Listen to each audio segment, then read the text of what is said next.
Okay, so now that all of your students are enrolled in your course, it's time to take the diagnostic test to see where they are deficient. So, as you can see here, I am Dean, enrolled in Miss Soldevero's English 1 workshop fall 2016. Note that I can see when I've last accessed Schmoop. Um, from the teacher view, you can also see when your students have last accessed their accounts. Okay, so let's go into the course. Now, this is the dashboard page. Um, Notice that if you sent your students any announcements, it will show up here. The basic class information shows up again. And lastly, where we need to be right now, the coursework will all be under class resources at the bottom of the page. So here we are. I have a few options. One, you can instruct your students to hit the orange taskbar at the top of the page that I am pointing to here. What this taskbar will do will send them to a prescribed path of diagnostic tests so that areas where they are specifically deficient can be determined. The other option is to look at specific skills and have students take very specific diagnostic tests. The third option is to click on individual strands within a concept. Now, what this will do, this is not a diagnostic test.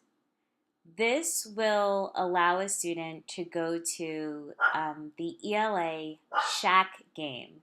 Now, if, for example, I am deficient in using commas and quotation marks in dialogue, I simply hit practice. Notice it sends me to an instructional video that I'm going to skip right now, but you should tell your students to put some earbuds in and listen. Now, this game will force me to practice the skill until I've mastered it. So this is an option as well. Okay.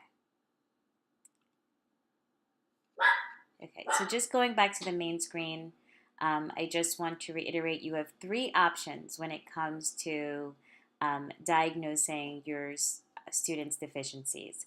One, have them hit the taskbar. They will go through a prescribed pathway of diagnostic tests.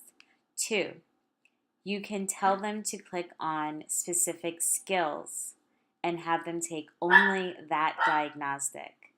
And lastly, you can have them click into the strands of a concept and practice a skill until they reach mastery. Okay, so now we've transitioned over to the teacher page. Please notice that I am now Ms. Soldevero. With that being said, once your students have completed their diagnostic test, you can go in and take a look at the gradebook.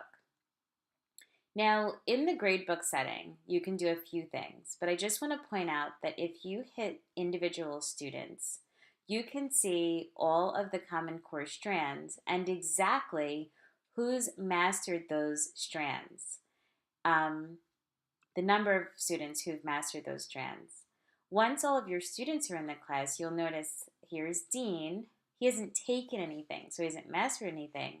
But if he's mastered this strand or needs work in this strand, it will show up on this screen. Other things in your dashboard are you can send the class announcements, perhaps directions for things that you want them to complete that day.